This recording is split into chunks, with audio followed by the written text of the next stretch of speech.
A are Y news کو جس طرح سے بند کیا گیا اسٹیٹ کی طرف سے، پیمرا کو آرڈرز جاری کیے گئے، یہ کس قسم کا ہتھ کنڈا ہے اور کیوں کیا جا رہا ہے؟ اس وقت chairman P T I Imran Khan ہمارے ساتھ موجود ہیں، ان سے بات کرتے ہیں۔ خان صاحب، اے آر وائی نیوز یہ پہلی دفعہ نہیں ہے، جب پی ٹی آئی کی میسو کوریج ہوتی ہے یا جب سچ سامنے آتا ہے، اے آر وائی نیوز کو بند کیا جاتا ہے، کیا کہیں گے اس معاملے پہ؟ دیکھیں، ایک جمہوریت ہے، یا تو کہنا جمہوریت نہیں ہے۔ جمہوریت کے اندر قانون بنے ہوئے ہیں کہ اگر کوئی بھی قانون توڑتا ہے تو اس کے اوپر کیا ایکشن لینا چاہیے۔ جمہوریت کے اندر یہ آپ نہیں کر سکتے کہ ایک چینل کو فیصلہ کیا کسی نے اور ایک دم بند ہو گیا، نہ کوئی شو کاز نوٹس دیا، نہ کوئی بتایا کیا وجہ ہے، ایکسپلین کرنے کا موقع نہیں دیا چینل کو بھی اور جو بول رہا تھا اس میں۔ تو پہلے تو یہ ایک جمہوری معاشرے کے اندر ایسے نہیں ہوتا۔ دوسری چیز جو شہباز گل سے کیا، اس کو ابڈکٹ کیا، یعنی اریسٹ نہیں کیا، ابڈکٹ کیا، اغوا کیا، گاڑی میں پکڑے، نہ کوئی وارنٹ دکھائی، اس کو نکالا، اس کے ڈرائیور کو بری طرح مارا، اس کو بٹ سے مارا، گاڑی کے شیشے توڑ دیے۔ یہ تو کوئی بنانا ریپبلک میں بھی ایسے نہیں ہوتا۔ آپ وارنٹ دیں، قانون توڑنے کی، قانون توڑا ہے اس کو موقع دیں، اگر نہیں صفائی پیش کر سکتا اور جیل میں ڈال دیں۔ لیکن اگر اس طرح کریں گے، ساری اس کی ویڈیو چل رہی ہے سوشل میڈیا پہ، وہ کیا لگ رہا ہے کہ کیا پاکستان میں کوئی فنڈامنٹل رائٹس نہیں ہے؟ کوئی یہاں کوئی کسی کے حقوق کی حفاظت کرنے کے لیے کوئی ادارے نہیں ہیں؟ یا اس سے بھی زیادہ کیا کسی کو خوف نہیں ہے کہ اس طرح کے لوگوں سے کرے، اور خوف نہیں ہے کہ ان کو سزا ملے گی؟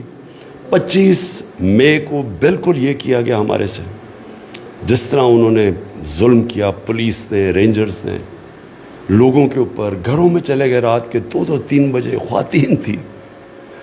اور انشاءاللہ ہم اس کو پورا پرسو کر رہے ہیں، ایکشن لے رہے ہیں۔ لیکن جب وہ کر رہے تھے تو ان کو خوف، کسی چیز کا خوف نہیں تھا کہ ان کے اوپر کوئی ایکشن لیا جائے گا۔ تو اگر ایک معاشرے کے اندر اس طرح کی چیزوں کی اجازت دی جائے تو وہ پھر جنگل کا قانون بن جاتا ہے۔ جو طاقتور ہے وہ جو مرضی کرے، جو کمزور ہے اس کے لیے کوئی تحفظ نہیں ہے۔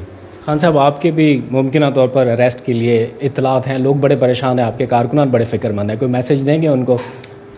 دیکھیں، میں یہ بار بار ایک چیز کہہ چکا ہوں کہ یہ حقیقی آزادی کی جنگ ہے۔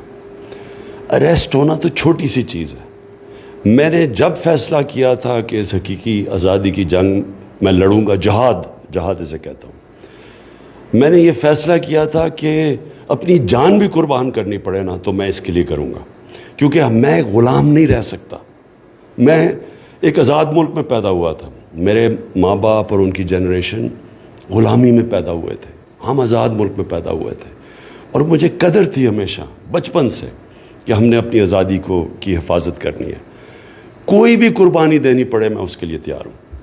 اور آخر میں اے آر وائی کے جو اینکرز ہیں، جو رپورٹرز ہیں، جو فیلڈ میں اترے ہیں، ان کے لیے کوئی میسیج اس مشکل وقت میں؟ دیکھیں، ہمارے سامنے ہمیشہ 2 راستے ہوتے ہیں۔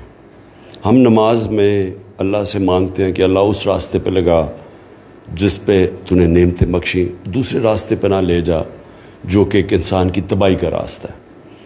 یہ ہمیشہ ہمیں فیصلہ کرنا پڑتا ہے زندگی میں کہ ایک ہے رائے حق۔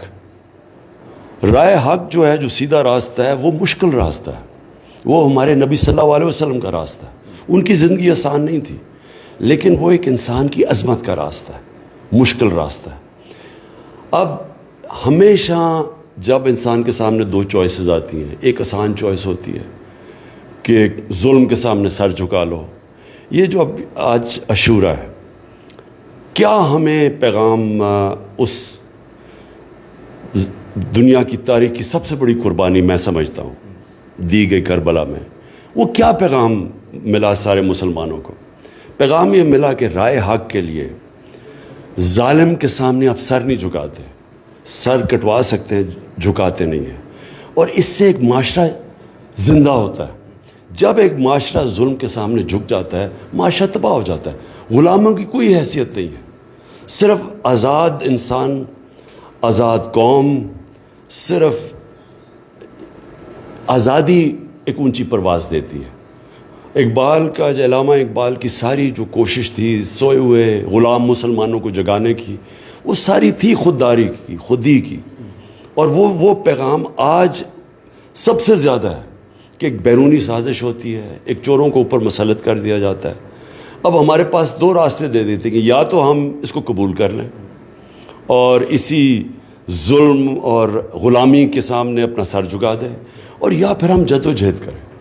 میرا ہمیشہ جب یہ ہوا، میں نے ہمیشہ سوچا کہ میں آئین اور قانون کے اندر رہتے ہوئے، کیونکہ میں اپنے ملک کو نقصان نہیں پہنچانا چاہتا، ایک پرامن جد و جہد کروں گا.